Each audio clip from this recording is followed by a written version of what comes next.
Et voilà, donc on démarre pour cette semaine. Donc bonsoir à tous, bienvenue. On va démarrer pour cette semaine de trading. Par le calendrier économique, on enchaînera directement forcément avec la psychologie de marché et puis en suivant un petit peu ce qui peut se passer cette semaine sur les marchés. Bien que là, ça va être un peu dur de dissocier les trois éléments, hein. Et d'en avoir une analyse graphique vraiment très pointue parce que on va voir qu'il va y avoir des extrêmes. Donc lundi 7 avril, on va démarrer la semaine par la tendance de l'emploi. Donc ça va avoir une importance, ça sera noyé dans la bougie de 16 heures, mais ça devrait nous aider. On va voir que cette semaine, on va avoir pas mal de membres du FOMC qui vont prendre la parole. Donc, ça va avoir son importance, notamment pour nous montrer un petit peu la direction qu'ils souhaitent. Vous m'entendez pas bien? Moi, très bien. 5 sur 5. 5 sur 5, mais j'ai rien sur l'écran, on est bien d'accord. Hein, si, sur l'écran, tu dois avoir le calendrier. non, moi, j'ai rien du tout. Il faut que tu cliques alors, peut-être, pour voir le partage. Alors, lequel aussi? Parce que là... Alors, attends.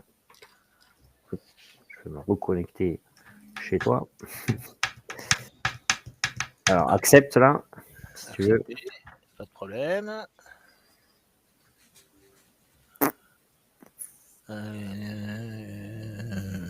Alison, en attendant, est-ce que ça va mieux pour le son, s'il te plaît? Est-ce que tu peux me confirmer si c'est mieux? Ouais, ça va, mais je pense qu'il y a un écho chez Pascal, peut-être, avec son micro ouvert. Je sais pas, Pascal ou Michel? Non, moi j'ai un casque, ne t'inquiète pas. Pascal aussi a un casque? Moi, si t'entends, t'entends mon chien ronfler, mais pour le moment, il ne ronfle pas. Ça devrait aller. Touche. T'as la main, je touche à rien. Hein. Ouais. T'as une bonne connexion, Alison? Est-ce que ça le fait à quelqu'un d'autre? Parce que si ça le fait qu'à toi, peut-être c'est toi. Ouais, ça là, c'est en train de le faire à toi. Bon, c'est peut-être moi. Ah, d'accord. Voilà. Allez, c'est bon, Pascal. Alors, on recommence. Donc, du coup, on disait, on a sur cette semaine, on va donc avoir l'indice des tendances de l'emploi à 16h. On va avoir 16h30 le discours de Kugler. Les membres du FOMC vont assez prendre la parole cette semaine.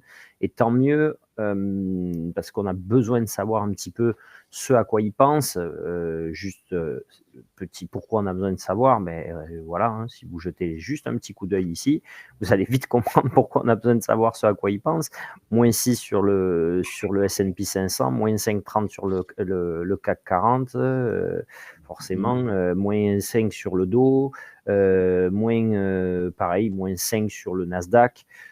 Forcément, on a absolument besoin. La seule ligne qui est verte, c'est le VIX. Et le VIX, c'est l'indicateur de volatilité. Donc forcément, c'est pas très bon quand c'est la seule qui est la plus haute et élevée, proche de 30. Donc, on a besoin de savoir un petit peu comment réfléchissent, pensent les membres du FOMC pour anticiper un petit peu les taux et les prises de décision qu'il va y avoir sur les taux directeur. Donc après, là, 17h30, les adjudications ne seront pas assez intéressantes pour du 3 mois, 6 mois, ça ne devrait pas être significatif. 21h, crédit consommation, pareil, ça, on peut peut-être le noter, mais dans un esprit d'analyse de marché, pour un petit peu suivre la consommation des ménages américains. Mais on n'aura pas une bougie sur cette info-là. Le 8 avril, on va démarrer donc avec l'optimisme des entreprises à midi, le Redbook surtout des ventes au détail à 14h55. Donc 14h55 Redbook, toujours pareil, donc de lecture de la psychologie de marché, les ventes au détail, c'est assez important. On va avoir en suivant, on peut se marquer à 19h. Les T-Notes 3 ans, bon, bien que c'est pas vraiment significatif, 3 ans, mais vu le contexte, on peut se le marquer. 20h, on va avoir un discours de Dali, donc membre du FOMC. Dali, en plus, c'est pas mal. Et ce sera tout. Donc, quand il n'y a pas de stats et que justement, vous voyez là, 2 jours sans stats, avec des discours de membres du FOMC, c'est eux qui vont pouvoir alimenter le marché et du mieux possible, espérons-le.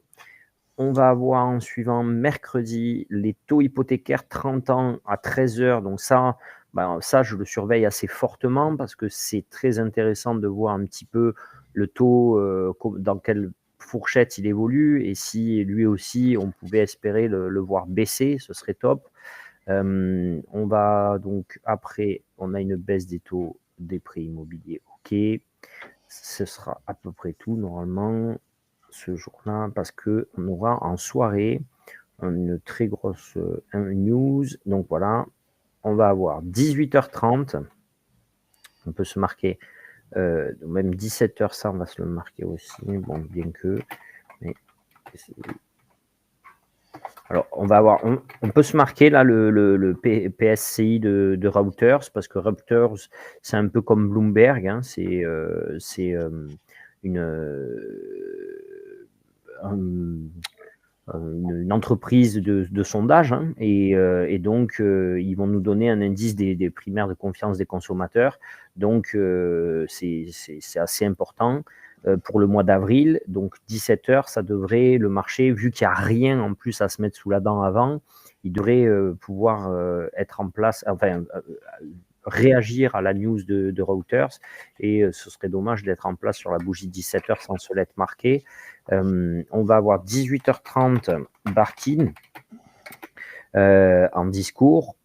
19h, donc là c'est beaucoup plus intéressant, les T-notes 10 ans. Donc ça, oui, ça va avoir un vrai enjeu sur le marché, de voir qu'est-ce qui peut se passer avec les T-notes 10 ans, comment ils peuvent évoluer sur la publication sur l'émission de dette.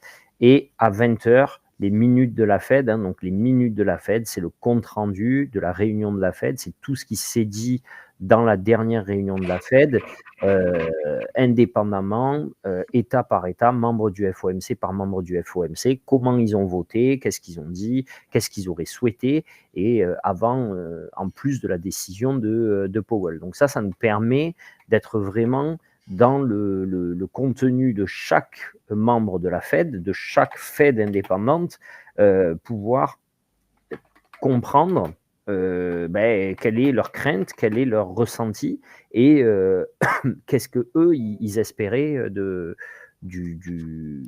la réunion, et s'ils l'ont obtenu ou pas, et notamment surtout si les plus importants se retrouvent en difficulté sur les Fed importantes. Ça peut avoir énormément de réactions, bien que ce ne soit pas comme un FOMC, mais ça permet dans le marché actuel, par contre, ça va faire beaucoup d'effets, parce que ça va donner une tendance, notamment, on va le voir après au CME, on va le voir de suite même, ça va donner une tendance au CME. Le CME, c'est quoi? Donc, c'est le FedWatch. L'indice FedWatch, c'est l'indice qui donne un ressenti de là où devraient être les taux sur la prochaine réunion de la Fed. On voit que la prochaine réunion de la Fed, donc c'est le 7 mai. Pour rappel, on aura un événement ce soir-là à Kansas. Et donc, on voit qu'il y a 70% du marché qui pense que les taux resteront inchangés à ce moment-là, 29% qui pensent qu'ils seront changés. On sent qu'il y a quand même eu une progression depuis une semaine, et sur un mois encore plus, puisque sur une semaine, ils étaient 18% à penser que les taux changeraient, et ils sont maintenant quand même presque 30%. Donc, et on va voir pourquoi justement dans la continuité. Donc ces minutes de la Fed vont avoir un impact sur ce balancement, sur cet équilibre de ressenti entre personnes de ce que pensent les membres, les acteurs des marchés financiers. Et bien sûr, ils ne m'interrogent pas à moi, ils interrogent des membres de fonds et ou du FOMC, et des membres aussi de fonds d'investissement, d'institutions, pour avoir leur ressenti, ce qu'ils pensent des décisions. Et donc, si le target, suite aux minutes, venait à se dire qu'il devrait y avoir une baisse, par exemple, si on avait imaginons au lieu de 29%, on montait à 50%, ça pourrait aider le marché à remonter, mais bien que on verra savoir si notamment l'IPC nous aide ou pas derrière. Donc le 10 avril, on va avoir avant toute chose 14h30, donc 13h30 forcément comme d'habitude, 14h30 pardon, comme d'habitude, le chômage américain, ok, mais dans le même tempo, et donc ça c'est ce qui va être un petit peu dommage pour la bougie de l'inflation, mais on va avoir le CPI, hein, donc l'IPC Core, CPI Core. Donc on sait, le CPI, pour rappel, c'est pas la mesure préférée de la Fed, c'est pas la mesure que la Fed regarde le plus pour prendre ses décisions sur les taux. Elle est un indicateur avancé, donc elle est un indicateur qui va donner avant le PCE une tendance des prix à la consommation de PCE Core, et donc qui, elle, est la mesure préférée de la Fed. Mais comme elle est une composante du PCE, si le CPI, qui est la composante majeure du PCE, sort dans le bon sens, il y a souvent une anticipation de pricing par le marché que le CPE va aller dans le même sens. Et donc, si le PCE peut sortir dans le même sens que le CPI, ce sera positif pour le marché. Reste à savoir, voilà, comment va sortir ce CPI, même si ce n'est pas la mesure préférée de la Fed. En tout cas, est-ce qu'elle peut relâcher un petit peu les taux qui se resserrent autour du cou du marché et redonner un petit peu une entrée d'oxygène sur le marché. On va avoir donc bon, les infos sur le chômage, discours donc de Logan, 15h30, pile sur l'ouverture. Bon, il n'aura pas vraiment d'importance, je pense, parce que ce n'est pas lui qui est majeur. 16h, par contre, Bowman, beaucoup plus d'impact pour Bowman, qui est un membre du FOMC reconnu, qui a une Fed qui pèse un peu plus. 17h, on va avoir le CPI de la Fed de Cleveland, donc de manière indépendante du CPI global. Donc c'est pareil, on va le noter parce que il aura son importance. Les TBs, 4 semaines, 8 semaines, pas d'importance. Goldsby qui va parler à 18h, donc ça aussi, ça aura son importance. Vice-président. Goldsby. Les T-Bone 30 ans à 19h, donc qui eux, bon là, forcément, vont avoir une immense importance puisque le 10 ans américain est très important et les taux sont très surveillés en ce moment, notamment au niveau de l'endettement.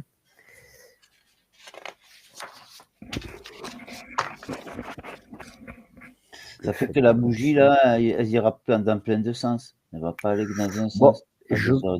Elle pourra aller dans un seul sens parce que le chômage, on va le voir, hormis que le chômage fasse une surprise plus forte qu'attendue, elle ne devrait pas faire un aller-retour dans les deux sens. Le chômage devrait aller dans la tendance du CPI de toute façon, en fait, à mon avis.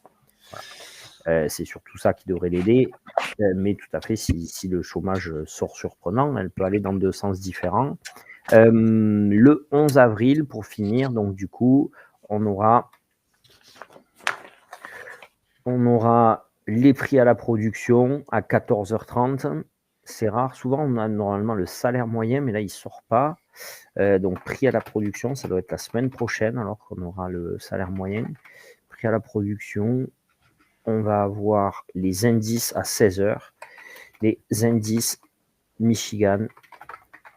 Donc ça, c'est les informations que Powell avait désignées comme désuètes lors de son discours. Hein, souvenez-vous, lors de sa prise de parole le soir du FOMC la semaine dernière, il avait, enfin pas la semaine dernière, la semaine avant, pardon, il y a 15 jours, il avait annoncé que en fait, ce qu'on remarquait, c'est que l'indice de confiance des consommateurs et les attentes des consommateurs en termes d'anticipation d'inflation étaient complètement délirantes parce que elles étaient hors de propos. Elles sont pricées des fois à plus que 5, voire à 7, et pour lui, c'est pas basé sur un fondement économique, c'est basé simplement sur un ressenti. Et comme on est quand même sur une anticipation d'inflation sur 5 ans, je ne vois pas comment sur 5 ans on pourrait atteindre 4,1% d'inflation sur 5 ans. Ce serait dramatique pour les Américains, mais pour le monde entier. Hein. Donc je vois, honnêtement, il a raison, c'est assez délirant de se baser là-dessus. Ce qui va nous importer du coup dans ces statistiques, ça va être plutôt les attentes des consommateurs. Ça oui, les indices de confiance et les attentes des consommateurs sont une source assez importante fournie par les indices du Michigan, parce que c'est de eux que vont dépendre justement après ces anticipations d'inflation, parce que s'ils ne consomment plus, forcément on aura du mal à avoir de l'inflation, et donc c'est ce qui va pouvoir donner plus de sens au marché que l'anticipation un petit peu basée sur rien. 17h, discours de Williams du coup, et ce sera le dernier de la semaine normalement. Donc, pas une grosse semaine hein, en soi. On a les minutes de la Fed et c'est tout. Hein. On n'a pas grand-chose à se mettre sous la dent. On va voir normalement que la semaine qui va arriver après aura un enjeu un peu plus important avec, il me semble, c'est ça, avec le GDP qui va s'appuyer. On verra, ce sera même assez soft aussi. Donc, qu'est-ce qu'on peut attendre et c'est quoi la psychologie de marché quand on va voir on va basculer direct. Est-ce que vous avez des questions là, par rapport au calendrier économique? Est-ce que vous avez tout marqué? Est-ce que c'est bon? C'était juste pour l'annonce. Ça va, merci. Donc, voilà le marché. Le marché se porte très bien. C'est un réel plaisir que depuis l'élection de Trump, hein, donc Trump est devenu président, il me semble, il a fait son comment ils appellent ça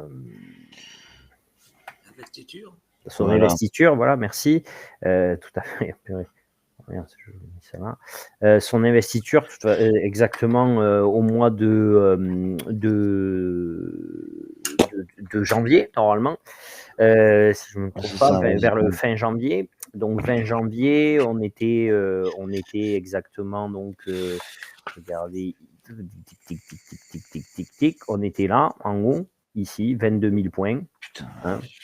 Et voilà où c'est qui nous a amené en 3 mois, si on arrondit, hein, quelques jours près.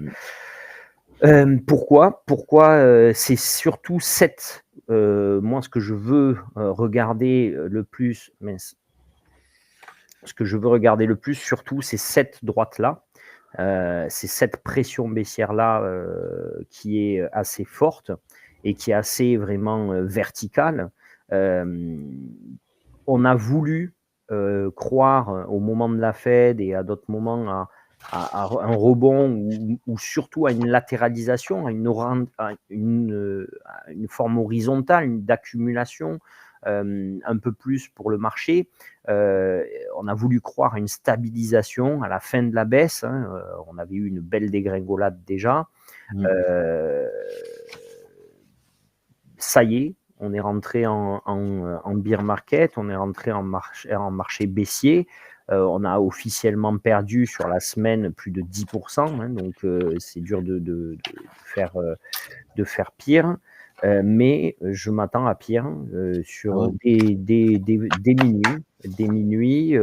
Donc l'annonce qui a été faite par Trump, c'est quand même une annonce qui va, bon, je vous l'ai dit un petit peu sur le groupe, et pour certains, on en a discuté aussi dès jeudi. C'est une annonce qui va rester dans les livres d'histoire. On va voir comment elle va rester, mais en tout cas, elle va rester dans les livres d'histoire, soit comme quelque chose de risible, soit comme quelque chose qui sera un coup de génie, soit comme un tournant, et on verra ce qu'il en est réellement. L'espoir, le seul espoir qu'il y a à avoir, on va dire, par rapport à tout ça, c'est que Trump est imprévisible et que il peut, et c'est un peu ce qui continue à faire que le marché s'attache à quelque chose, c'est que on est toujours encore dans l'envie de croire qu'il puisse jouer la carte de l'intox et de retournement et de pouvoir dire finalement je vais pas mettre en place les droits de douane et je vais négocier maintenant avec ceux qui le souhaitent. Bon, à voir si le marché a raison ou si on a envie d'y croire. En tout cas, ce qui est sûr, donc pour faire simple, vous allez voir que donc c'était jeudi, on peut aller voir, ça n'a pas duré 1 heure, donc là c'est des bougies 1 heure. Donc ce que je vais faire, c'est que je vais pas vous montrer les bougies 1 heure, je vais vous montrer les bougies pour qu'on puisse le regarder, ce sera plus sympa avant de revenir sur le 1 heure. On va reprendre le 1 minute comme ça, regardez. Si on prend ça, on va se rendre compte que jeudi soir, au moment de l'annonce, au moment où Trump prend la parole, on a en fin de séance, donc à 22 heures, plutôt une poussée en fait du marché, une poussée assez forte même du marché qui tente de démarrer un rebond lorsqu'il prend la parole. Ça se joue. Pourquoi surtout? Pourquoi, voilà, ici, pourquoi surtout? Parce qu'on a eu un pricing de... Non, ça c'était à 7h du matin. On a eu ici, oui, ça devait être celle-là de bougie. Non, ça c'était à minuit. C'est celle-là. On a eu un pricing de la part du marché qui a lu en fait que le Trump allait éventuellement... Ah, mais c'est mercredi soir. Je suis bête. Je cherche jeudi soir. C'est sûr que si je cherche jeudi, je ne suis pas prêt à trouver. Le marché en fait a lu une news, une headline que voilà, c'était là, voilà ici, hop, ok, voilà, là on voit bien, donc poussée haussière avant dégringolade complète. Pourquoi on a ce seuil là, poum, on est allé chercher 20 000 points directs et en 2 bougies, hein, regardez, hein, des 22h13, donc post-market, marché fermé, on a 2 bougies, pam, pam. En 2 bougies, on passe de 19 725 à 20 000 points. Donc, on prend 300 points d'un seul coup. C'est parce qu'il y a eu le petit journal qui n'est pas lu par grand monde, hein, le Wall Street Journal, qui a publié une headline en disant que finalement, les droits de douane sont de 10%. 10% pour tout le monde. Donc, en fait, mais ça, c'était le titre accrocheur, 10% pour tout le monde, boum, le marché monte, puisque forcément, le marché, au moment où toute la journée, price, regardez, toute la journée, le marché est plutôt baissier, il price le fait qu'on devrait avoir potentiellement... c'était le jour de la libération, donc c'était le jour où on devait appliquer les droits de douane 20%, 25%, etc. Et là, d'un seul coup, on dit 10% pour tout le monde. Donc, on a cette grosse bougie bleue. Et puis là, d'un seul coup, en gros, on a la lecture de l'article où dans l'article, on comprend que c'est 10% pour tout le monde, effectivement, mais c'est 10% minimum pour tout le monde. Puis après, il y a là le listing qui se fait pour chaque pays. Donc, c'est que en gros, au minimum, si on n'est pas dans la liste qui a été citée, on prend 10% dans la tête, mais sinon, on prend ce qu'il y a dans la liste. Et là, donc, grosse dégringolade. Pourquoi cette grosse dégringolade a été suivie donc jeudi On a réussi après à passer la nuit avant qu'à l'ouverture, on continue de tomber. Et pourquoi vendredi, nouvelle dégringolade? Parce que donc, Trump annonce donc, pour choisir ses taxes sur les droits de douane, pardon, comment il a choisi, donc de ce qu'on comprend, parce que c'est un peu difficile à suivre. Il n'explique pas vraiment, mais en gros, de ce qu'on comprend, il mettrait en place un calcul selon lequel il prendrait les importations des pays vers l'Amérique et leur exportation de produits américains, il ferait le différentiel des deux et il taxerait de moitié le différentiel qui est fait. Donc, c'est-à-dire qu'un pays qui exporterait des produits américains vers son territoire et qui importerait des produits de son pays vers les États-Unis, imaginons que j'exporte pour 1 milliard, j'importe aux États-Unis pour 1 milliard de produits et j'exporte des produits américains pour 500 000. Donc, ça veut dire que j'ai 50% de balance négative vis-à-vis des États-Unis, en fait, qui ne vont pas dans le sens, je suis déficitaire vis-à-vis des États-Unis de 50%. Donc, Trump m'applique 25% de droits de douane. Pour faire simple, apparemment, ce serait ça, sa méthode de calcul pour les droits de douane. Et en plus, il a expliqué qu'il trouvait injuste qu'il y ait des pays où on applique des taxes, notamment aux produits américains. Donc, il aurait rajouté par une forme de calcul qu'on ne comprend pas vraiment. Comment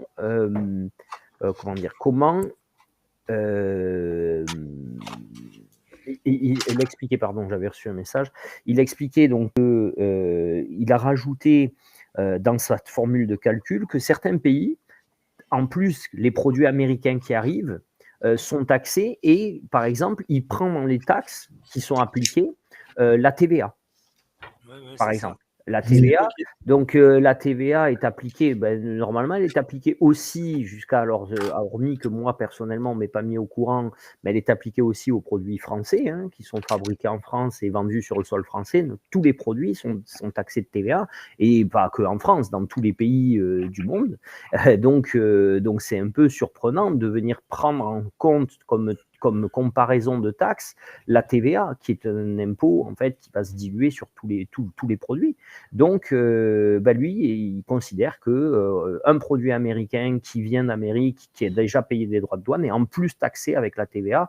Donc, si on commence à rentrer dans ces calculs-là, c'est pour ça qu'on a du mal à suivre en fait, comment ils ont pu conclure la liste. En tout cas, ce qui est sûr, c'est qu'on est sur une liste qui fait mal parce qu'on a des pays comme la Chine qui se retrouvent taxés à 34%. On a des pays comme le Vietnam qui se retrouve taxé à 40 et quelques %. Donc, oui, et puis tous les pays en fait qui ont un enjeu assez important. Le Vietnam, 46%, Taïwan, 32%, le Japon, 24%, l'Inde, 26%, la Corée du Sud, 25%, la Thaïlande, 36%, donc l'Indonésie, 32%, le Cambodge, 49%. Tout ce qui travaille pour eux, il les fait payer cher. C'est surtout qu'on se rend compte qu'en fait, dans cette liste, on a beaucoup de pays d'Asie qui prennent cher. Donc, en fait, est-ce qu'on est réellement en train de faire la guerre, si vous voulez, quelque part économique aux plus grosses puissances, ou est-ce qu'on est en train de faire la guerre économique un petit peu au secteur asiatique? Parce que, pour le Cambodge, je ne suis pas sûr que ce soit un danger en termes de puissance économique vis-à-vis des États-Unis. Je ne suis pas sûr non plus que le Bangladesh, 37%, je ne suis pas convaincu que ce soit un des plus gros dangers ou le Sri Lanka, 44%, pour les États-Unis. Donc, en fait, pourquoi on fait ça? C'est parce que si on compare forcément ces pays-là entre ce qu'ils envoient depuis leur territoire vers les États-Unis et ce qui appellent depuis les États-Unis vers leur territoire, ils ne peuvent être que en déficit parce que de toute façon, si vous regardez vos habits, sur beaucoup d'étiquettes, vous allez avoir du made in Bangladesh, made in Vietnam, made in Cambodge, made in Thaïlande. Ça se fait beaucoup, hein, malheureusement. Et donc, tous ces produits déjà de vêtements, ne serait-ce que les vêtements, sont produits là-bas et importés sur le sol américain. Mais est-ce que, par contre, si Nike fabrique au Bangladesh, est-ce qu'ils vont le ramener aux États-Unis pour le renvoyer au Bangladesh? Ben non. Donc, du coup, c'est pas de l'export. Pourtant, c'est bien la marque américaine qui en bénéficie. Donc, son calcul, il est un petit peu difficile à comprendre et à y voir un réel sens économique. Donc, c'est ce qui stresse énormément le marché. Pourquoi? Parce que dans ces pays-là, par contre, c'est là où, si on prend Chine, Taïwan, Japon, Corée du Sud, déjà, on a pris les principaux acteurs de tout ce qui est tech. Parce que où c'est qu'on fabrique les puces, où c'est qu'on fabrique les téléphones, où c'est qu'on fabrique les microprocesseurs, c'est dans ces pays-là. Et quand ces pays-là prennent en moyenne 30%, 34%, 46%, 32%, 24% et 25%, ça fait mal, quoi. On est en moyenne dans du 30%. Est-ce que Apple va devoir vendre son téléphone 30% plus cher? C'est la vraie question. Voilà, c'est la vraie question. Est-ce que réellement ces entreprises-là, Trump ira au bout et tiendra? C'est la vraie question. Alors pour Jérôme, la question des Philippines, 17%. Donc on est dans un réel questionnement un petit peu de si il applique ça. C'est sûr que si on fait les maths simples et qu'on se dit que on va appliquer 30%. Imaginons, c'est simple, on a 1000 milliards d'exportation ou d'importation, pardon. On applique 30%. Il peut dire, du coup, je rentre 300 milliards dans les caisses. Bon, ça, c'est quand on fait les maths simples. Mais est-ce que c'est réellement comme ça que ça va se passer sur le terrain? Ça, c'est une autre question. Et c'est une question qui sera forcément répondue que lorsque ce sera mis en place, parce qu'on pourra voir qu'à ce moment-là, concrètement, combien ça ramène réellement. La seconde chose que ça amène sur le tapis, c'est que c'est une taxe quand même qui touche du coup toutes les classes sociales et tous les Américains. C'est pas pareil que si on dit on taxe tel produit. Là, on taxe tous les produits du coup, puisque on peut voir que dans les destinations, comme je vous disais, on a autant de la tech que du vêtement, que de l'exportation de produits de matières premières, etc. Donc tout le monde va être touché, tout type de produits. S'il disait je taxe le champagne de 25%, je pense qu'on aurait un problème moins important que s'il explique qu'il taxe tous les produits qui viennent de France. Vous voyez? Parce qu'il y a des produits qui peuvent venir de France ou de la matière première qui peut venir de France qui ne sera pas forcément des produits du luxe. Donc, c'est la réelle question, ça va être ça. Et ça va, donc là, on va voir l'impact que ça peut avoir sur les consommateurs directement. Alors, si on fait les maths simples en disant, si je prends 30% de 1000 milliards, j'ai 300 milliards, et donc comme on sait, et souvenez-vous que Powell, quand même, pour une fois, avait joué le jeu de Trump, alors que normalement, ils ne sont pas vraiment amis. Il avait quand même joué le jeu de Trump en rappelant devant le Congrès, lors de son interview, lors de son passage où il est questionné, que l'enjeu primaire, c'était quand même la dette américaine. Et que si on avait dû monter les taux, si on avait des taux hauts, c'était certes à cause de l'inflation, mais c'était aussi à cause de la dette américaine. Donc, on est obligé de prendre en considération le fait que là, Trump, il veut aller chercher de l'argent. C'est sa promesse de campagne d'ailleurs. Il avait dit qu'il voulait le plus rapidement possible réduire la dette américaine et mettre un budget à l'équilibre. Et là, on voit qu'en tout cas, il essaye d'entreprendre quelque chose pour le faire. Maintenant, est-ce que réellement il va rentrer 300 milliards comme il espère? La réponse viendra en suivant. Par contre, le marché et les économistes pensent que non, forcément. Pourquoi? Parce que est-ce qu'on va réellement avoir les 1000 milliards d'exportations s'il y a moins de consommation? S'il y a 30% de plus, ben, est-ce que, par exemple, Apple vendrait autant de téléphones s'il vendait 30% plus cher? Si, ben voilà, est-ce qu'on y arrivera? Et surtout, la grosse question, c'est et s'il y a réponse des autres acteurs des relations commerciales, et s'il y a réponse de la part de l'Europe, et s'il y a réponse de la part de la Chine, etc., comment va se comporter Trump et comment, en fait, le marché peut rentrer, peut vivre ça, les consommateurs peuvent vivre ça. Le problème, donc, il n'est plus tellement de savoir comment les Américains eux-mêmes vont le vivre, mais comment les autres pays maintenant vont accueillir cette décision. Et ça, en fait, c'est pour ça que le vendredi, on a eu une baisse encore plus forte que le jeudi. C'est parce que le marché a commencé à voir les réactions de chaque pays à cette décision, et notamment la Chine qui ne s'est pas fait prier, qui a répondu assez rapidement en disant qu'ils appliqueraient tout simplement par copie le même montant de taxes que ce que va appliquer Trump. Donc ça, c'est quand même un effet qui fait très très mal aux entreprises et notamment celles du Nasdaq, principalement celles du Nasdaq, parce que les 7 magnifiques, les GAFAM, ils sont où? Ils sont principalement en Asie. Quand on a, si je vous dis Google, Amazon, Facebook, Apple, Microsoft, Netflix, Tesla et Nvidia, je pense que si vous pensez usine de production, vous ne pensez pas américain.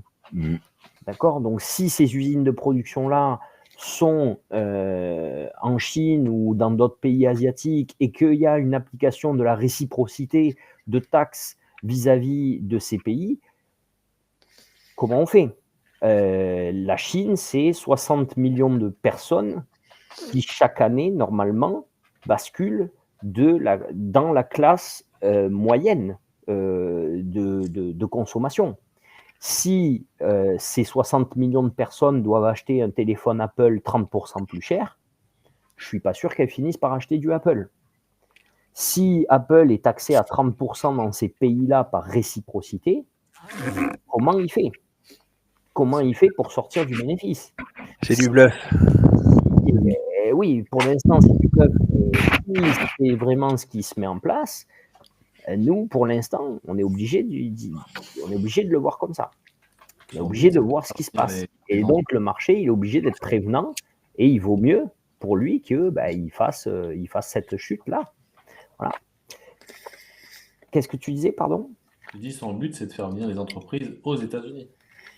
Ouais, d'accord. Mais est-ce que nous, consommateurs, non, mais moi, je ne fais pas de politique, hein, par contre, qu'on soit bien clair. Hein, je ne dis pas que son idée. Nous, on est là pour faire du constat.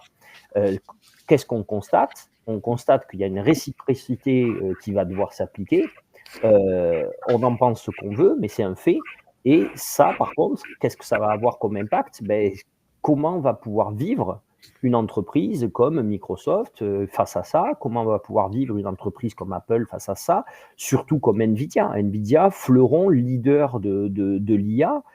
Le marché a été porté à 22 000 points sur l'élection de Trump en se disant qu'il était pro IA, pro crypto-monnaie, pro tout ce qui est novateur, en gros, hein, tout ce qui est nouveau, tout ce qui est hyper high-tech. Et là, il les prend et il les tue, quoi. Il leur met une balle directement dans la tête dès les premiers mois de son mandat. Peut-être s'il dit le consommateur paiera. Et justement, maintenant, reste à voir si le consommateur paiera. En fait, c'est juste ça. Reste à voir si le consommateur paiera. Moi, je veux bien, mais son idée, on délocalise des entreprises aux États-Unis. Elle est géniale, l'idée, mais on en a tous envie. Moi, le premier, si j'étais français, je préfère que voir les entreprises françaises produire en France. Est-ce que le coût sera acceptable par le consommateur? C'est un autre sujet. S'il n'y a pas les moyens d'acheter derrière, c'est pas possible. C'est un autre sujet. Et quand on voit, alors moi, ce qui va le plus me déranger dans sa prise de position, c'est que, et je pense que le marché en est à cette phase d'attentisme et d'espoir vis-à-vis de la décision de Trump, dans une seule chose, c'est que on l'a vu, on le sait, il devait le faire dès son arrivée au pouvoir, 20 janvier. Et le faire le 21, le mec. Il a dit, je le ferai en février. En février, il a dit, je le ferai en mars. En mars, il a dit, je le ferai en avril. En gros. Maintenant, par contre, ce qui est sûr, c'est qu'on a fini le mois de mars, donc on a fini le premier trimestre 2025, et on va avoir une économie qui se contracte, et on va avoir un résultat qui va sortir au niveau du PIB américain, normalement, hormis énorme surprise, qui sera contracté et qui sera en recul, donc avec un mauvais résultat économique. Et c'est à ce moment-là qu'ils décident d'implanter réellement les taxes et de le faire le mois suivant. Donc là, ça veut dire qu'on entame le second trimestre et c'est là où réellement il prend la décision. Donc en fait, tout le premier trimestre, il a dit je vais le faire, je vais le faire, je vais le faire. L'activité économique a ralenti et maintenant on conclut le premier trimestre en négatif avec un PIB négatif. Et là, et souvenez-vous, on en a parlé la semaine dernière, le PIB il est aussi fortement négatif parce que il y a eu beaucoup d'importations sur le sol américain en se disant comme ça, quand les taxes vont arriver, nous on aura déjà les produits. Ouais. Mais maintenant on démarre avril avec des taxes. Et si par contre les taxes ralentissent réellement encore l'économie, si j'ai premier trimestre contraction et recul du PIB, et que second trimestre, j'ai à nouveau contraction et recul du PIB, ça s'appelle une récession. Et si je rentre en récession économique, comment faire pour que la machine redémarre? Donc, qu'est-ce qui fait de manière assez intelligente, et qu'est-ce que nous, on va regarder, et sur quoi on va le plus s'interroger et regarder pour comprendre un petit peu aussi comment accueille le marché ça, parce qu'en dehors donc, de pourquoi il fait ça, ça c'est ce qui l'anime à lui, mais le marché, comment lui il le ressent, ça c'est un autre point. Alors attendez, je vous avais préparé, voilà c'est là, non c'est pas là. Je vous avais préparé un visuel, mais je ne sais plus où il est. Alors, s'il y en a qui veulent poser une question en attendant. Non, ça va. Ah, c'est dans là. Ok, c'est là. Hop. Non. Du coup, il y a quand même un risque d'inflation avec ce qui est en train de se passer, quoi. Ah ben, il n'y a pas de risque. C'est évident, il va y avoir de l'inflation. C'est évident. On est en plein. Enfin, je veux dire, on ne peut pas ne pas avoir d'inflation. Là, il n'y a pas de risque. Là, le risque, il est sûr. C'est sûr qu'il va y avoir de l'inflation. Du coup, tu penses que le marché, il va continuer de s'effondrer là, c'est là où on va en venir. Donc, qu'est-ce qui se passe? C'est qu'on voit donc que le taux 10 ans, ça c'est le taux 10 ans américain là, que vous voyez. Le taux 10 ans américain, qu'est-ce qui se passe? On a les infos qui tombent, hein, vous voyez. Et là, poum, on a un effondrement total du taux 10 ans américain. Donc ça, on peut se dire, bon, ok, le taux 10 ans, si pourquoi donc ça, à mon avis, dans l'analyse, ça c'est ce que veut Trump. Ça, c'est ce que cherche Trump. Trump, il cherche exactement ça, à faire baisser le taux directeur américain de la manière la plus forte possible. Je pense que son target doit se situer justement plutôt vers ici, vers les 3,60, 3,80. Pourquoi? Parce que 3,60, 3,80, ça veut dire que le taux rejoindrait l'inflation à quelque chose près, parce que là, comme lui, il va appliquer des taxes, on avait une inflation qui était plutôt dans les 2,60. À partir du moment où lui va appliquer des taxes, on va avoir une inflation qui va remonter au moins à 3, voire plus, hein, minimum 3, je ne vois pas comment on ne pourrait pas avoir. Alors, par rapport à la remarque de Yael, oui, dans ce que tu dis, l'inflation, c'est sûr, elle va y être. Maintenant, il va y avoir deux formes d'inflation. Soit on va avoir une inflation qui sort avec Trump met des taxes, boum, il y a une inflation mais le mois prochain, il ne les remet pas, les taxes. Donc le mois prochain, boum, l'inflation retombe, elle revient là où elle était. D'accord? Puisque c'est toujours, l'inflation, elle est toujours comparée à, quand on dit il y a 3%, mais il y a toujours 3% de plus que la fois d'avant. Hein. C'est pas 3% de plus. Et donc voilà. Donc là, soit elle monte d'un seul coup et elle retombe comme elle est montée, donc comme un effet de soufflet. Et là, quelque part, la Fed, elle s'en tape. C'est pas grave. OK. Maintenant, les autres enjeux, si c'est ça, entre guillemets, c'est le meilleur des cas, parce que les autres enjeux, ce sera de dire, vu qu'on a eu un soufflet d'inflation, quels sont les réels dégâts sur l'économie américaine, et de là, on peut piloter. Voilà. Soit l'enjeu, c'est il y a de l'inflation, et derrière, comme les autres jouent tu me donnes, je te rends, et Trump, en cours d'école, dit comme toi, moi je t'ai mis 30, moi je t'ai mis 20, toi tu m'as mis 20, maintenant moi je te mets 30.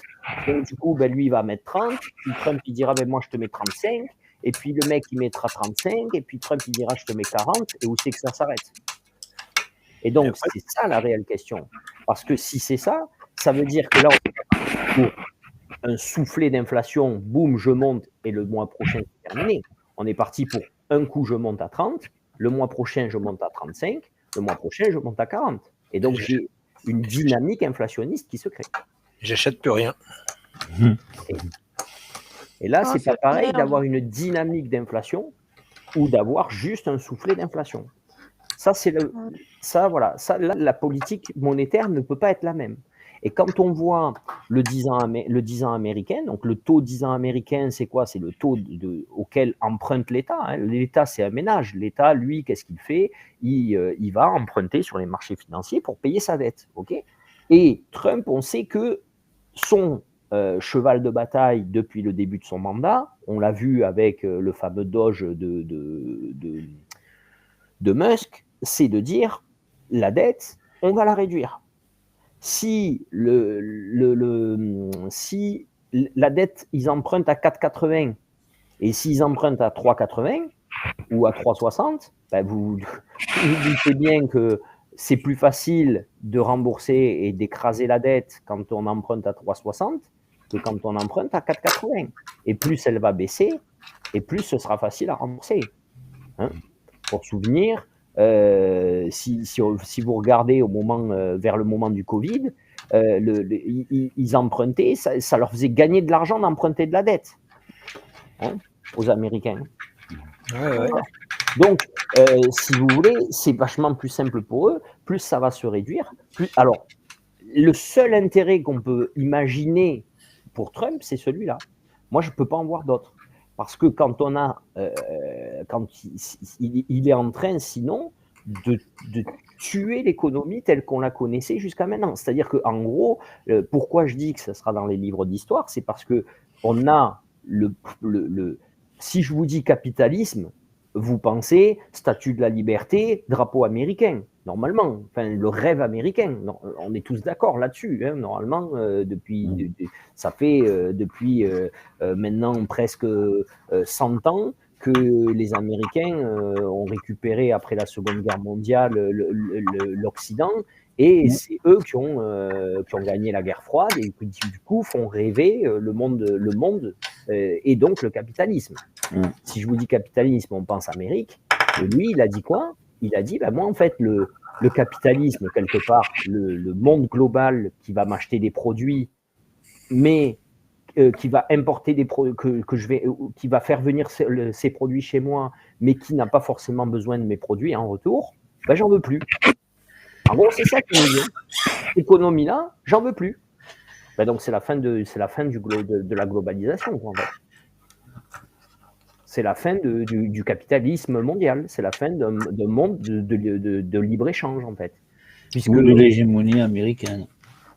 Ça, je ne sais pas. Mais en tout cas, ce qui est sûr, c'est que c'est la fin d'un monde où le produit, on ne regarde pas si chacun a besoin. Là, c'est plus toi, tu as besoin de ça, je te l'achète, et moi, tu as besoin, et toi, et moi, j'ai besoin de ça, je te l'achète.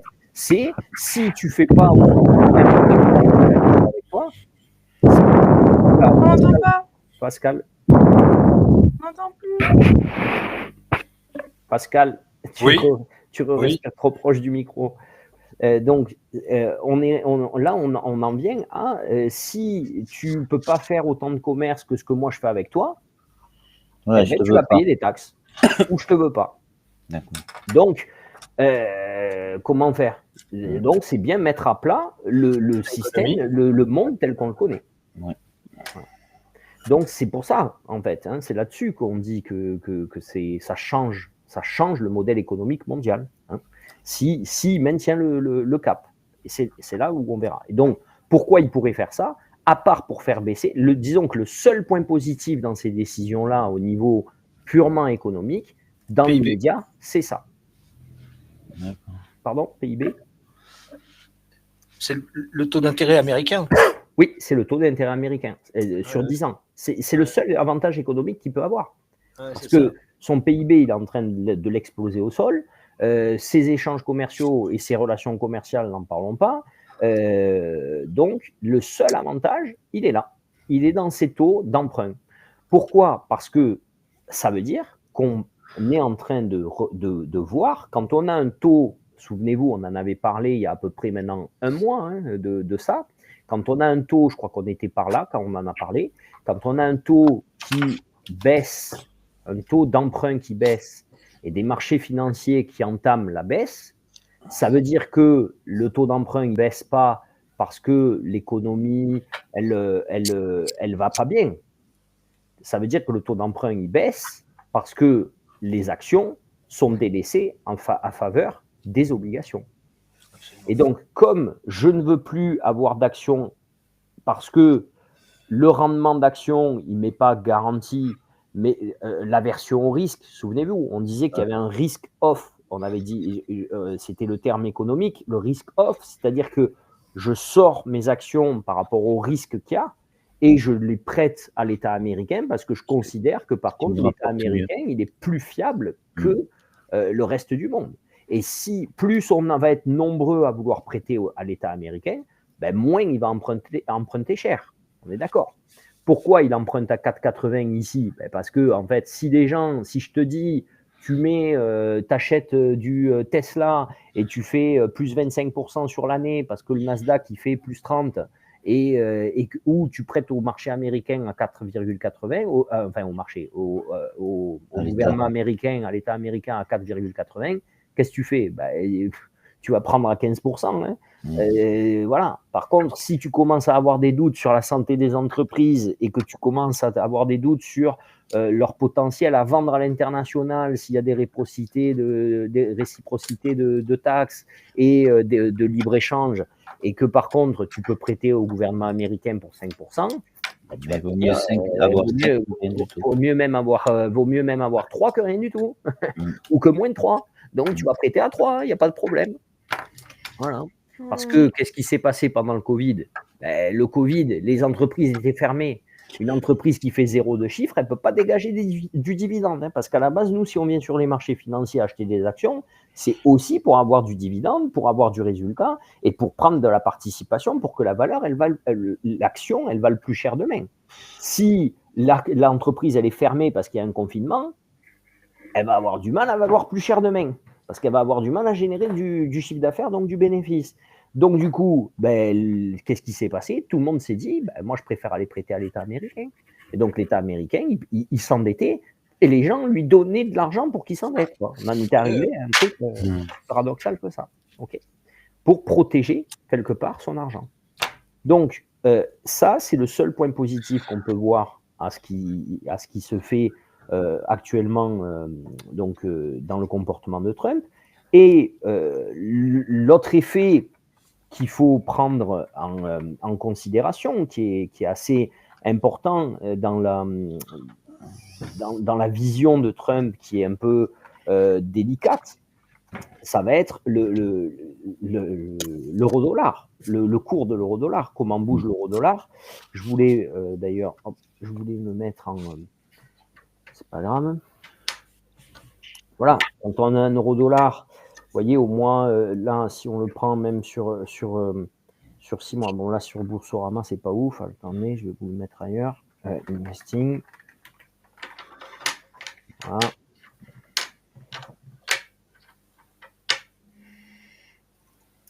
Ouais. Quand on a un cours de l'euro-dollar qui était en chute libre, hein, qui était en perdition totale, souvenez-vous, depuis donc l'élection justement depuis là 2024, depuis que la Fed ne baissait pas ses taux, alors que nous on avait commencé à baisser nos taux, que la Fed faisait face à une économie américaine finalement plus forte qu'attendue, et qu'elle disait j'ai besoin de faire ralentir cette économie. Vous vous souvenez qu'on le disait, on disait que le problème de Powell, c'était qu'il y avait trop de croissance en Amérique et qu'il ne pouvait pas être la première puissance mondiale avec 4% de croissance ou 5% de croissance parce que ça a généré de l'inflation, et donc il ne pouvait pas baisser ses taux. Et nous, Français ou Européens, on était contents de faire du 0,1% de croissance quand il y avait Bruno Le Maire, donc forcément, on pouvait baisser nos taux. Ok ? Donc, qu'est-ce que ça fait? Ça veut dire que plus il y a d'euros en circulation, moins l'euro vaut cher, moins il est fort. Et donc, on avait cette tendance baissière de l'euro face au dollar, avec une projection de se dire que potentiellement, on pourrait aller atteindre l'équilibre. Et depuis, regardez, le 10 janvier, on n'a fait que remonter. Donc, en fait, depuis que Trump est arrivé au pouvoir, il a réinversé la tendance et il a fait remonter le dollar. Et ça, si on peut dire, c'est pas bon pour sa vision des choses à Trump.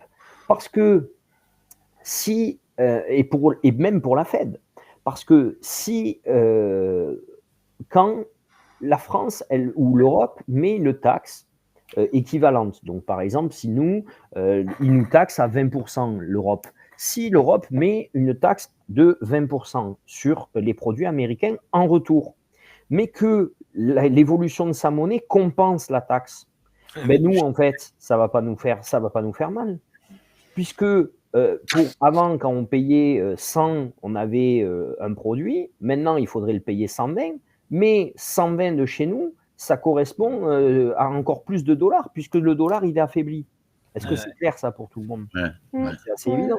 Donc, nous, on a quand même quelque part moins de risques que lui à faire ça. Puisque et c'est pour ça que l'euro-dollar se retourne, parce que du coup, si vous voulez, comme ils ont une vision de se dire que l'économie, que le ralentissement économique est dangereux, ça crée le fait que on ait cette inversion au niveau de l'euro-dollar. Et par contre, lui, à contrario, s'il taxe les produits qui viennent sur son sol d'Europe ou de Chine ou d'ailleurs, mais que sa monnaie, elle s'affaiblit, il va y avoir un double effet qui se coule sur l'inflation. C'est-à-dire que ce sera encore plus dur pour eux d'acheter le produit, puisque déjà de base, le dollar étant moins fort, ils auraient eu plus de mal à l'acheter, mais en plus de ça, on y rajoute une taxe dessus. D'accord ? Donc, c'est ces risques-là qui sont difficiles à prévoir pour le marché, et qui font penser que oui, le marché va continuer à s'effondrer, à mon sens, assez fortement. Il y a plusieurs personnes qui pensent qu'on pourrait avoir un lundi noir là, dès demain, avec une ouverture donc très très très très basse. Il y a des sécurités qui sont mises en place, hein, à moins de 10%, le marché s'arrête, d'accord ? La cotation est coupée à moins de 10%, et il est possible qu'on fasse moins de 10% demain, ce qui nous amènerait éventuellement à 16 000 points. Ah ouais, quand même. Donc, on aurait un 16 004. Je me rappelle de ce chiffre. 16 004. À la fin de... Oh, mais une minute. Moi, je l'ai jamais vu, je crois. Mais oui, on en a parlé il y a 15 jours, 3 semaines, du 15 004, le 16 004. 16 004, c'était le plus bas de l'année dernière, normalement. Je vais le retrouver. Si je l'ai pas ajouté. Wow. Mais oui, ah ouais, ça fait vraiment une grosse baisse. Hein. Eh oui, mais Ici, la plus bas de l'année, hein, 8 janvier 2024, vous voyez, on pourrait revenir là, sur le plus bas de l'année dernière, vers les 16 335 ici, vous voyez. Normalement, ça devait être ici. Donc C'était quand, du coup? C'était en mars? le Non, 5 janvier 2024, hein, donc 16 334,25. On peut revenir vers ici. Sûrement dès demain, honnêtement. Pourquoi aussi? Parce que Powell n'a pas rassuré le marché. Alors on l'a vu, regardez ici, Powell prend la parole. Alors bon, là, je suis en 1 heure, donc on va pas forcément le voir, je pense. Vendredi 17h, c'est par là. Bah si, c'est la seule bougie, vous voyez, qui tente une inversion là. Regardez, c'est la seule bougie qui a une mèche vers le haut, en fait. Hein. Vous le voyez ou pas? Ouais. Pourquoi? Parce que Powell, au début, quand il discute, il dit effectivement, bon, ce sera inflationniste, mais il dit ce que je vous disais tout à l'heure. Pour l'instant, ce sera inflationniste, mais sur un coup de soufflet. C'est-à-dire qu'on aura un coup d'inflation, puis plus rien. Donc, on n'a pas de panique. Donc là, le marché, ouf. Vous imaginez, Powell est en train de dire, en gros, moi, ça ne me stresse pas. Si Powell ne stresse pas, nous, on n'a pas de quoi stresser. OK. Sauf que derrière, ils lui disent, qu'est-ce que du coup va faire la Fed? Et là, il dit, la Fed, moi, je vous l'ai dit il y a 15 jours. En gros, hein, je vous résume. Mais en gros, il dit, moi, je vous ai dit il y a 15 jours. Je ne me fixerai que aux hard data. Et donc, les hard data, c'est les données. Et pour l'instant, on n'en a pas. Donc, il veut attendre que les données soient du concret et soient en place parce que quand on est vendredi 17h, que Powell est en train de parler et que les droits de douane sont censés s'appliquer depuis le jeudi, il n'a pas de recul. Et que c'est même pas jeudi, parce que là, maintenant que c'est acté, ce sera voté le 9. Donc, le 9, ça serait réellement le jour où ça rentrerait exactement en vigueur. Donc, potentiellement, là, dans la semaine. D'accord ? Et donc, pour l'instant, il ne peut pas dire, moi, la Fed, elle va faire ça. Parce que, pour l'instant, techniquement, réellement, c'est pas en place. D'accord ? Donc, lui, il est obligé de dire, on va voir. On va voir. C'est ce que j'ai dit à la dernière réunion. Je veux voir d'abord les dégâts. Ce qui se passe, c'est que, du coup, le marché, plus on va s'approcher de la date où ça va se mettre en place, et plus il va dégringoler. Ce qui est logique. OK ? Et on espérait que dans le week-end, Trump dise, j'ai pas de réaction de Powell. J'ai pas de réaction, j'ai des réactions des autres pays, par contre, de la Chine qui dit si tu le fais, nous on le fait. Je pense qu'il a aussi des copains comme certains dirigeants d'entreprise qui peuvent le contacter, qui doivent avoir son téléphone, qui doivent avoir quelqu'un de confiance, de proche de lui. Et le marché a pu se dire, on peut espérer peut-être que dans le week-end, il y ait une intervention de Trump qui dise, attendez, j'ouvre les négociations avec tel pays ou tel pays. Mais c'est pas arrivé. Pas arrivé. Donc, c'est pour ça que je pense que demain, on peut faire un gros rouge, très, très, très gros rouge, parce que c'est pas arrivé. Et il y a une certaine forme de pression qui est en train de se mettre en place maintenant par le marché, en fait, parce que on sait que normalement, Trump est censé être le candidat du marché. Hein, et que si c'est le candidat du marché, à un moment donné, le marché, il peut lui faire pression que d'une seule et unique façon, c'est en faisant ça, quoi. Voilà. Et donc, vous voyez que si demain, on vient vers les 16 004 là, je pense que dans la semaine, on peut même aller chercher, à mon sens, les 15 000 points. Ce qui serait intéressant, c'est qu'on reviendrait sur cette taxe ici, vous voyez, vers les 15 000 points, on reviendrait sur cette pression baissière ici, qui était la pression de baisse que l'on a depuis quand même début mars, hein, même avant, hein, il me semble, vous voyez, depuis fin février, voilà, vers le 21 février, et donc depuis qu'on a cette entrée en vigueur, là, ces jeux de chat et à la souris au niveau des taxes, et qu'on avait du mal à repasser au-dessus, vous le voyez bien là, quand on le met en avant, on avait fini par repasser au-dessus et prendre appui à chaque fois qu'on le touchait, Et là, à mon sens, on devrait revenir vers ça pour le suivre, quoi. Pour le suivre. Voilà. Après, pourquoi Powell ne panique pas? Powell, il nous l'a dit. Il nous l'a dit il y a quelques mois maintenant, et moi-même, je vous l'avais repris au mois de décembre. C'est parce que les multiples sont trop élevés.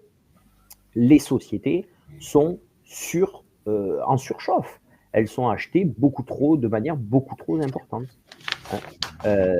Donc oui, Steven, moins 10% par rapport à la clôture donc par rapport à ça. Hein. Là, voilà, tu as la clôture de vendredi, 1539. S'il y a moins 10% par rapport à 17 539, le marché se coupe. Donc du coup, effectivement, ils ne peuvent lui faire qu'un seul moyen de pression, c'est de descendre. Et Powell, il se dit qu'il a du temps parce que, quelque part, on a acheté sur du flanc. Moi, regardez, on prend Tesla. Tesla est monté de je ne sais combien de pourcents parce que Musk allait être dans le gouvernement de Trump. Ok, mais vu les conneries qu'il a faites dans le gouvernement de Trump, est-ce que ça valait le coup de monter sur du Tesla? C'était pas le marché, il est allé très très vite en besogne, quoi, quelque part. Si on prend quand même parce que ça plaît, il y en a plein à prendre, hein, mais si on en prend, regardez, je sais que ça plaît, donc si vous prenez le Bitcoin, oui. Il est où mon bébé? Voilà, si vous prenez le Bitcoin, génial. Avant Trump, là, on peut faire 25 000 cas. Hop, avant Trump, au moment de l'élection de Trump, regardez, depuis janvier, on atteint le plus haut de tous les temps, 109 000, le lendemain de l'investiture de Trump. Mais depuis, on est en chute libre. Et regardez, quand il va casser, pour moi c'est évident du moins, vous savez que je ne traite pas la crypto-monnaie, donc c'est pas le principe, mais quand là, on a un très beau 1, 2 et 3. Donc quand il va arriver sur le seuil, il va dégringoler complètement. Mais il va dégringoler pour aller où? Mais là-bas en bas, ici, hein. C'est ce qu'on avait marqué sur le 16 400. Mais ici, c'est quelle date? Regardez, octobre 2024. Ok, octobre 2024. Bon, et là, on avait même cette zone ici en juillet 2024. Et regardez, plus on va reculer, on avait cette zone en début d'année 2024. Ici, vous voyez, février, là, ici, on est en février 2024. C'est exactement la même zone. Et donc, pourquoi je vous montre ça? Parce que si ici, on revient sur la zone de début d'année 2024, est-ce que c'est choquant sur un marché tech comme le Nasdaq de revenir sur la zone de début d'année 2024? Ouais. Donc, quelque part, pourquoi je fais l'amalgame entre les deux? C'est parce que ça, c'est des marchés pro-Trump. C'est des marchés, normalement, qui se sentent soutenus et aidés par Trump. Sécurité. Ouais. Donc, revenir tester le plus bas de 2024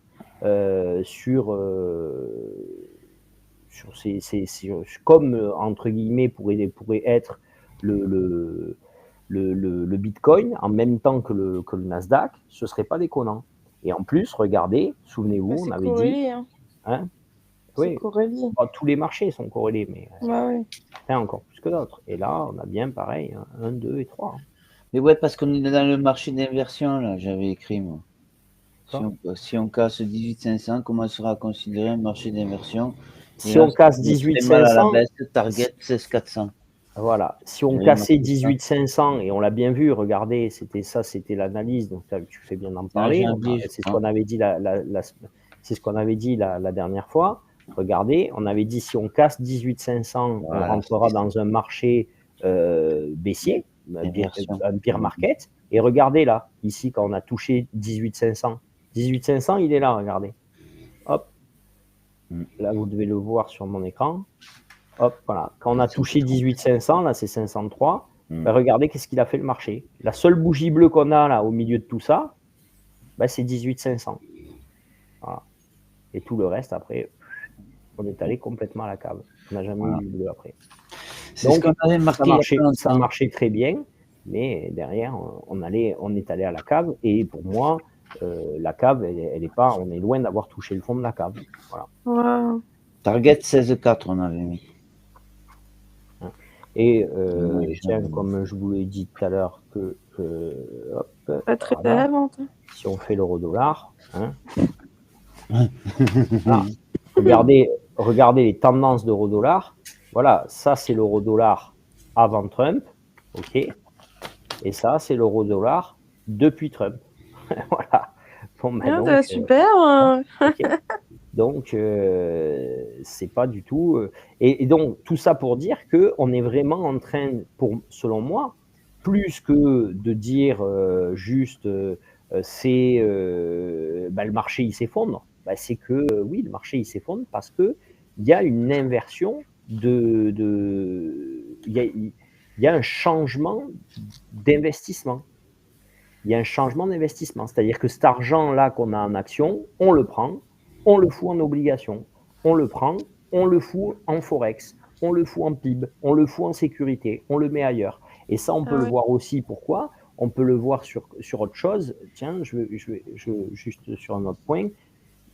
On prend les marchés européens.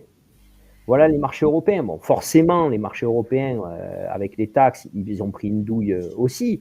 Mais là, il est sur son plus bas de l'année.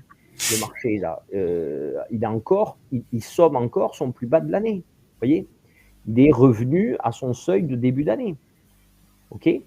De toute façon, c'était monté un peu exponentiellement. Hein ? Mais non, mais le CAC 40 était monté. Là, tout ça, regardez la montée qu'il y a eu.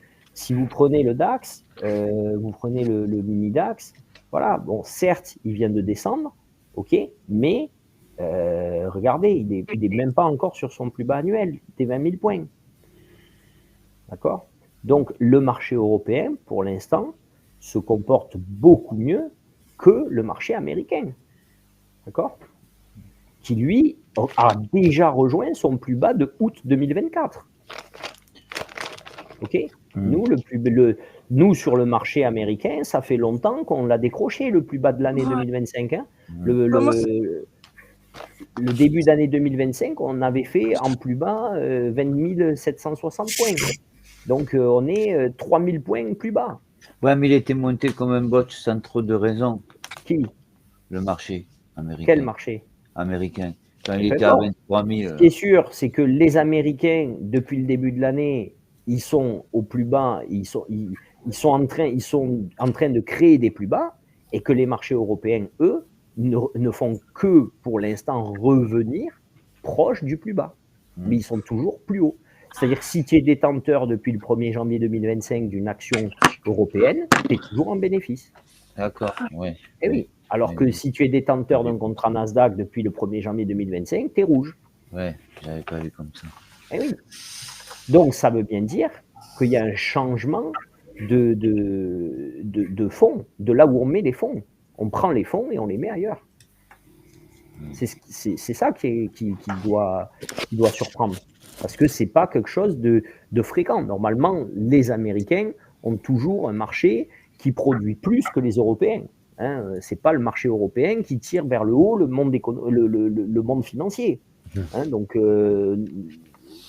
ça veut bien dire qu'on est en train de changer l'endroit où on investit l'argent.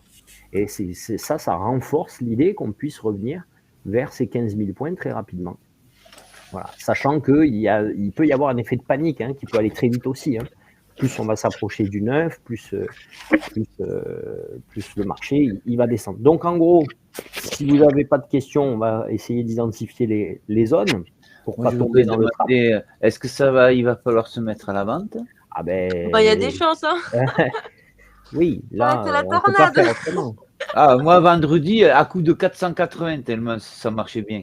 Boum, boum. On peut pas, là, tu peux pas faire autrement que de vendre. Tu as un marché qui a fait moins 6%. Si tu achètes, bon, ben voilà. Oui, je dis que je vends quasiment jamais, mais parce que le marché il est structurellement haussier. Mais là, 6% Mais de là, baisse, c'est pas pareil. je vais aller contre le flux. Je suis pas fou. D'accord, Ah, il faut d'accord. aller dans le flux. Il faut aller dans le flux Ouais, et on est prendre ce d'accord. qu'il faut. Et par contre, attendre le retournement, parce qu'il y en aura un forcément de rebond. Et dans le Je vais rebond, acheter se des mettre dans le actions. flux. Hein. Je vais enfin pouvoir m'y mettre dans les actions. Mais je te le Je voulais souhaite. attendre que ça se casse la gueule. Bah voilà, c'est bon. Mais Après, attends si vous encore. devez acheter des actions, vous pouvez acheter du SAP. Si tu achètes du SAP, bon, moi déjà, j'irai d'abord vers des actions européennes en premier lieu. Et après, quand tu attends que la baisse du bear market plus ou moins soit passée, je pense qu'il y a une des actions qu'il faudra pouvoir ressaisir rapidement. Ça me semble évident qu'il faudra sauter sur Tesla. Ouais. Parce que je vois pas comment on peut passer à côté de ça. Voilà. Une fois que le marché sera reparti, Tesla repartira avec et il y aura du bon à prendre. Donc,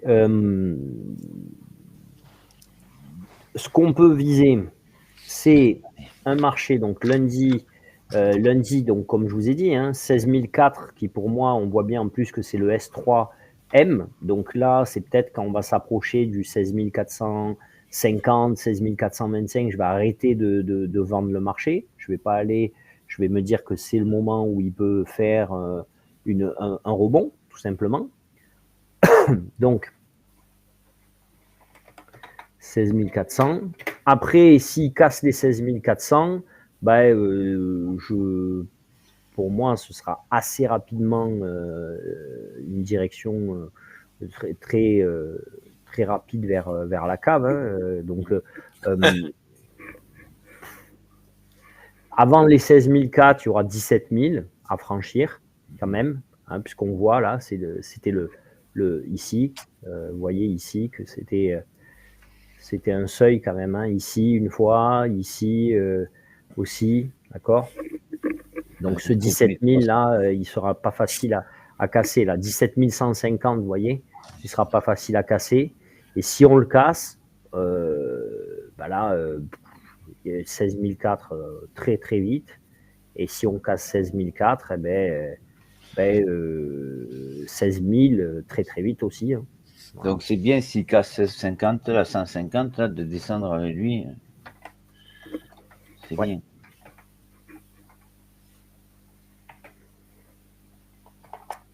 Donc, tiens, on va regarder. Là, on est à 17 500 pour arrondir. Donc, si on arrivait à 16 400, 16 400 divisé par 17 500, on perdrait 7%, 6,28. Bon, mais ça qu'il le fera à 3h30. Ça me semblera cohérent. Non, il ne le fera pas dans une bougie à 3h30. Non, mais je veux dire qu'il ne le fera pas avant de minuit à 15h. Là, déjà, à l'ouverture à minuit, je pense qu'il sera à 17 000. Là, à l'ouverture à minuit, il est à 17 150. Merde. Et après, quand nous, on va arriver, ils tenteront un petit rebond. Et derrière, boum. Rebond. Cool. Espérons, ouais. Mardi, on va avoir pareil, pas grand chose à se mettre sous la dent. Donc mardi, 16 000. Je peux te poser une question, Max? Yes. Ouais, du coup, tu as dit qu'il fallait se mettre en vente, c'est ça? Ou pas forcément, du coup? Ah oui. Si, là, il faut se mettre à la vente. Donc, vente à temps, c'est 5 plus 0,25. Toujours pareil, que ce soit à la vente ou à l'achat, c'est juste que ce que tu vas venir faire, tu vas devoir faire vendre un limite au lieu de acheter un limite. Ouais. Oui, et on va vendre au-dessus du palier au lieu de ça, j'ai compris. Voilà. Et du coup, pour les paliers sûrs là que tu m'as parlé, il faut que je me mette quoi, 17 000 Alors non, justement, toi, ce que tu vas devoir faire, attention, faites attention au micro parce que du coup, toi, ce que tu vas devoir faire, c'est justement faire attention à ces zones-là. Par exemple, quand il va arriver vers les zones qu'on est en train d'identifier, 16 400, 17 150, 15 000, toi, ça va être les zones sur lesquelles tu ne dois pas toucher parce que c'est le moment où il peut rebondir assez fortement pendant, tu vois. En fait, si on prend là, parce que là le graphique, il est en 1 heure, mais si on le prend en 3 minutes, regarde, tu vois, chaque fois qu'il a touché les zones, là, ici, il est venu là, il a touché la zone, boum, tu te prends ça, toi, t'es morte, tu vois. Ouais. Alors qu'après, ça ne l'a pas empêché de le reperdre. Voilà. Ouais. Donc, toi, il faut que tu arrives à le laisser faire ça et en fait, à le prendre quand il vient casser le plus bas là pour aller chercher pas mal de points ici. Tu vois. Mais du coup, je le prends en vente là. Ouais. Ok. Bon, Mais on le fera de toute façon en direct. Ouais, c'est chaud quand même là. Après, c'est chaud, oui et non. Au contraire, le contexte peut te permettre de revenir assez bien. On l'a fait, on l'a fait vendredi. Bon, elle avait un DD beaucoup trop 50 court, points, ça fait. mais on a fait 50 points. Quand il est venu de 17 000, je ne sais plus à combien je 56 ou 52, ouais, tu l'avais dit. Oui, mais je ne sais plus la centaine, c'était quoi? C'était 18 056, il me semble. C'était non. Oui, puisque ça allait jusqu'à 750, tu avais dit. Et c'est allé jusqu'à 750. Et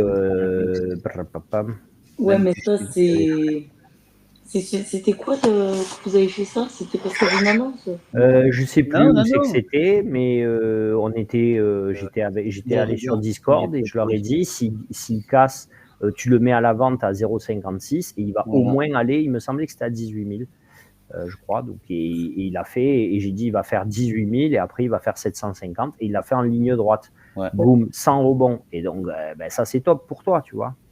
Ouais. C'est où c'était 956, là, ça devait être ça. 956, c'était ça, et c'était cette descente-là, je crois que c'est là.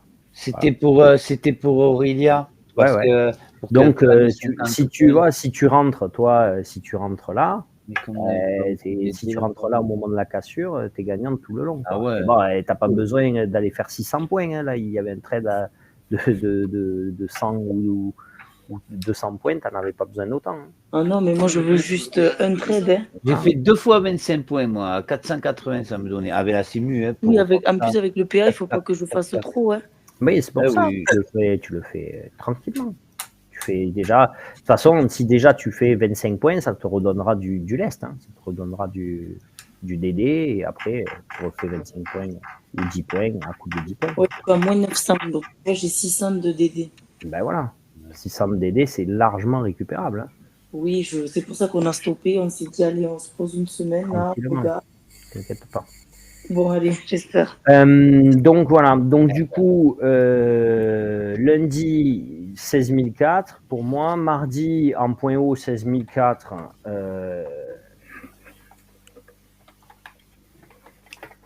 16 000 point bas. Mercredi, avec la mise en place des droits de douane, 15 000. Hein. 15 000. Ah mince, vous ne voyez plus rien, pardon. Tiens,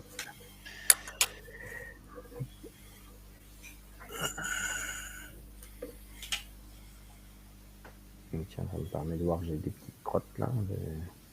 Hop, voilà. Et donc voilà, et la zone 15 000 points semble évidente, hein, de toute façon.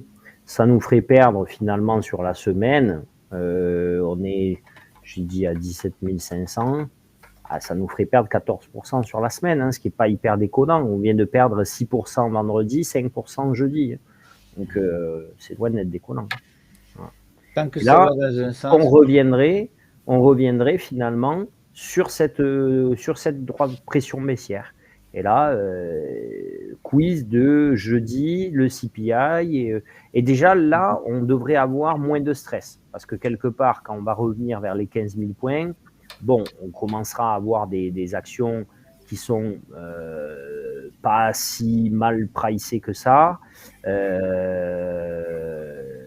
Voilà, on commencera quand même, ça reste quand même des entreprises solides, donc on ne peut pas finir à 10 000 points non plus pour du vent. Voilà. Le max pour moi qu'on peut descendre cette semaine, si vraiment il devait y avoir un effet de panique, ce serait les 14 000 points. Honnêtement, je vois mal la Fed ne pas agir. Par contre, hein, s'il y a un merde, que j'ai fait. S'il y a un vent de panique vraiment très fort sur le marché, la Fed ne restera pas sans rien faire. Voilà. Ça, c'est une évidence. Qu'est-ce que j'écoute? Ah ouais, c'est ça. Ouais. Ok. 14 000. Déjà 15 000, c'est beaucoup. Hein. Ouais, pour moi, c'est ce qu'il faut regarder. Tant que ça fait pas des super rebonds et que on devrait ranger, après, on devrait rester plus proche des 15 000. Voilà. Cool. Ok. Voilà. C'est bien. Super. C'est passé vite. Hein. C'est bon pour tout le monde? Beaucoup, Max. Allez, Ouais. Ça va très bien. C'est super. C'est juste qu'il faudra encore faire attention dans les jours qui suivent avec tout ce qui se passe. Ça risque d'être encore un peu chaud patate, quoi. Ah ouais. Ah ben c'est surtout que si Trump, je vais vous dire, si Trump il envoie un tweet, parce que là ce week-end il a tweeté qu'il fallait tenir. Il a tweeté qu'il fallait tenir, que ça allait pas être facile là. Vous allez voir, enfin, je sais plus, mais en gros il a tweeté que il fallait se battre, il fallait s'accrocher, voilà. Donc, ça va pas être facile. S'il reste sur sa directive, ça va pas être facile. Maintenant, si demain il nous lâche un tweet en disant, en gros, bon, j'applique pas les droits de douane et on va discuter avec chacun des pays. Bon, là, le marché, boum, d'un seul coup, il revient au moins à 18 500 d'un claquement de doigts. Hein, et nous, on se fera plaisir. On va pas. Là, je reste dans l'idée de dire, ça fait ça si Trump ne dit plus rien, quoi, maintient et qu'il n'y a plus rien qui bouge. Bien sûr qu'un tweet de plus peut faire changer la donne à la hausse. Et s'il insiste encore plus, en appuyant encore plus fort, il peut aussi appuyer encore plus fort le marché vers le bas.